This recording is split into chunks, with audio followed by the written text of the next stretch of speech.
Waalaikumsalam warahmatullahi wabarakatuh. Oke, Masya Allah, terima kasih ya atas kesempatan ibu-ibu kader semua. Yang hadir di sini ibu-ibu kader semua ya?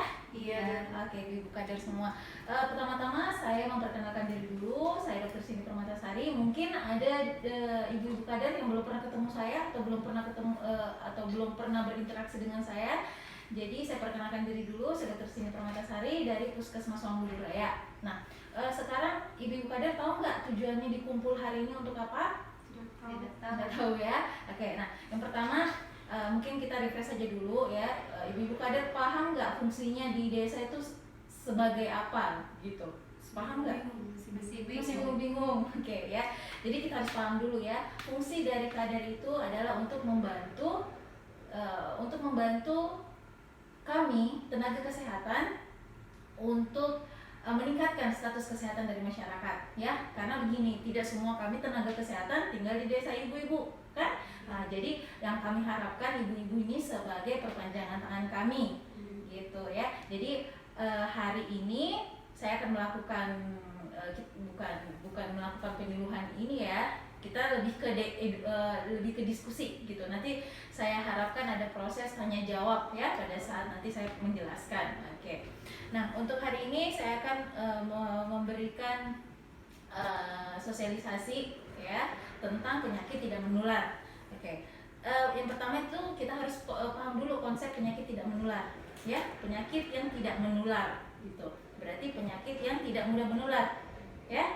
Oke, contohnya itu seperti apa Bu penyakit tidak menular? Paham? Belum tahu. Oke.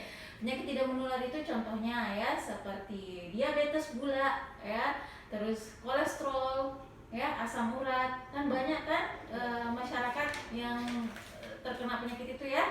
Nah, itu adalah salah satu contoh dari penyakit tidak menular. Nah, untuk penyakit tidak menular itu yang sebagai faktor risikonya, yang pertama ada merokok ya. Jadi penyakit tidak menular itu faktor risiko terbesarnya yang pertama adalah merokok. Terus yang kedua adalah kurang aktivitas fisik. Yang ketiga pola makan yang tidak sehat, obesitas. Ibu tahu obesitas? Nggak tahu ya? Obesitas? Pernah dengar obesitas? Pernah dengar tapi belum tahu. Ya, obesitas itu kelebihan berat badan ya. Kalau lihat banyak masyarakat atau bapak-bapak ibu-ibu yang mungkin ibu-ibu bilangnya gemuk ya, proporsi tinggi badannya dan berat badannya tidak sesuai, itu dia sudah masuk obesitas ya. Terus darah tinggi atau hipertensi ya, dan diabetes tadi gula darah saya sudah jelasin ya. Oke. Nah, ini nih penyakit tidak menular gitu ya. Yang pertama ada penyakit kardiocerebrovaskular. Itu maksudnya jantung dan pembuluh darah gitu ya. Jadi penyakit jantung dan pembuluh darah itu masuk di dalam kategori penyakit tidak menular. Terus ada lagi stroke juga itu masuk penyakit tidak menular gitu ya. Kanker, diabetes, gagal ginjal juga ya, itu semua masuk ke penyakit yang tidak menular. Rokok. Ya, kalau rokok itu faktor risikonya itu ya, faktor risikonya rokok, kurang aktivitas, pola makan tidak sehat, berat badan berlebih, peningkatan tekanan darah dan peningkatan gula darah. Nah, sampai sini ada yang bertanya ini Bu? Ada yang kurang jelas? Ya. Oke, nah ini merokok kayaknya ibu sudah paham ya. Jadi ibu-ibu ini mungkin bisa juga nanti secara mandiri cari di Google gitu ya. Rokok itu isinya apa sih? Bahayanya itu rokok apa sih? Ya, ibu-ibu sudah punya Android kan? Sudah punya handphone kan? Nah, banyak itu. Nanti coba-coba dibuka ya, bahayanya rokok itu seperti apa gitu. Terus yang kedua, kurang aktivitas fisik ya. Kurang aktivitas fisik. Nah, aktivitas fisik ini yang pertama kayak membersihkan rumah ya, mencuci. Nah, aktivitas fisik ini beda dengan olahraga ya, bukan kalau umpamanya ibu-ibu nih memberitahukan untuk masyarakat olahraga, terus kalau masyarakatnya bilang saya sudah kok menyapu mencuci di rumah, itu bukan masuk olahraga ya, itu dia masuk dalam kategori aktivitas fisik ya, bukan olahraga ya. Ibu-ibu harus paham itu ya. Oke, nanti juga bisa dicari gitu ya, mandiri ya, di googling, dicari di internet ya, aktivitas fisik itu yang seperti apa, olahraga itu seperti apa ya. Yang jelas kalau aktivitas ibu-ibu di rumah yang sebatas memasak, mencuci, mengepel dan lain-lain itu masuk aktivitas fisik ya, bukan olahraga ya. Terus ada faktor stres juga ya, faktor stres juga bisa meningkatkan resiko terkena PPM ya. Nah, stres itu bisa karena lingkungan rumah, tempat kerja ya, apalagi kalau di desa mungkin ibu-ibunya stres dengan pekerjaan di rumah, stres dengan anak, urus suami ya. Nah, nanti teman-teman kader nih saya harapin bisa membantu masyarakat untuk memanajemen ini stresnya gitu ya. Oke. Terus ada obesitas, kegemukan ya, kegemukan. Nah, untuk kegemukan ini nanti diukur berdasarkan tinggi badan dan berat badan. Oke, kemarin kan bukan kemarin, sebentar nanti kalau habis saya memberikan edukasi, nanti sebentar kita lakukan pemeriksaan ya, kita simulasi tentang pemeriksaan tinggi badan dan berat badan gitu ya. Jadi kalau untuk menentukan obesitas, ibu-ibu harus paham dulu bagaimana cara mengukur badan, tinggi badan, mengukur berat badan ya. Terus nanti kami ajarkan juga bagaimana menghitung dari IMT, indeks massa tubuh gitu ya. Oke, ada pertanyaan sampai sini? Tidak ada. Oke, lanjut ya. Nah, terus ada hipertensi ya. Hipertensi ini darah tinggi. Kalau ibu-ibu sering bilangnya di masyarakat darah tinggi ya. Nah, darah tinggi ini tentu juga harus harus sesuai dengan hasil pemeriksaan tekanan darah ya. Jadi harus kita tensi dulu gitu ya, bukan kita lihat orang marah-marah kita langsung diagnosa tuh dia hipertensi. Nah, ya nggak begitu. Jadi harus dengan pemeriksaan dulu tekanan darah ya. Oke. Selanjutnya diabetes mellitus, DM, gula ya. Nah, yang saya mau tekankan dulu sama ibu-ibu kader sini ya. Jadi nanti diberi penjelasan sama masyarakat, nggak ada yang namanya gula basah, gula kering ya, nggak ada yang namanya gula basah, gula kering, nggak ada tuh ya. Gula itu ada 3 aja, ada 4 ya. Gula tipe 1 itu kalau dia terkena gulanya itu dari anak-anak ya, bawaan lahir.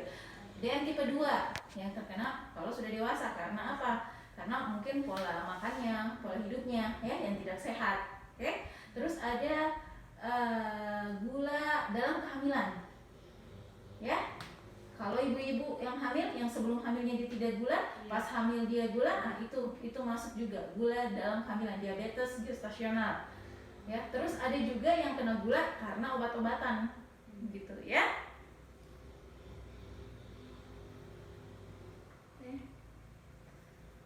Terus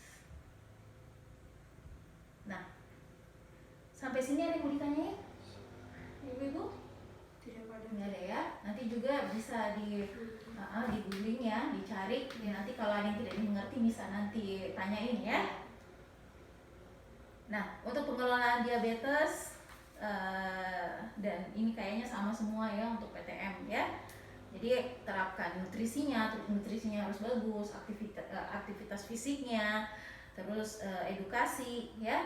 Dan kalau memang kita sudah melakukan intervensi ya pada pola hidupnya, pola makannya, nah, tentu nanti kan ibu-ibu kan nanti akan merujuk gitu ya ke puskesmas, rujuk sama dokter gitu.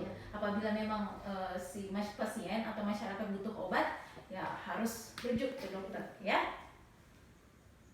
Oke, ini ada juga penyakit jantung koroner ya. Penyakit jantung juga merupakan PTM ya.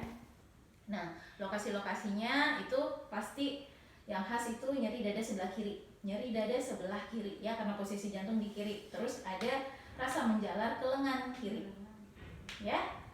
Oke. Ada stroke ya, ibu tahu stroke? Nggak tahu ya. Stroke ini pecah pembuluh darah ya. Jadi kalau di masyarakat nanti ibu lihat ada yang mencong sebelah kirinya lemas, itu mukanya mencong, dia nggak bisa gerak sebelah badannya. Nah, itu sih salah satu tanda stroke yang bisa terlihat ya. Oke. kanker, ya kanker juga, ya. Nah kanker ini memang harus melakukan. Jadi kalau ibu-ibu di masyarakat, ya, melakukan edukasi kesehatan dan menemukan ada keluhan dari masyarakat yang ibu-ibu memang sudah tidak bisa ini memang harus dirujuk ke dokter, ya, karena yang bisa mendiagnosa ini kanker memang harus dokter, ya.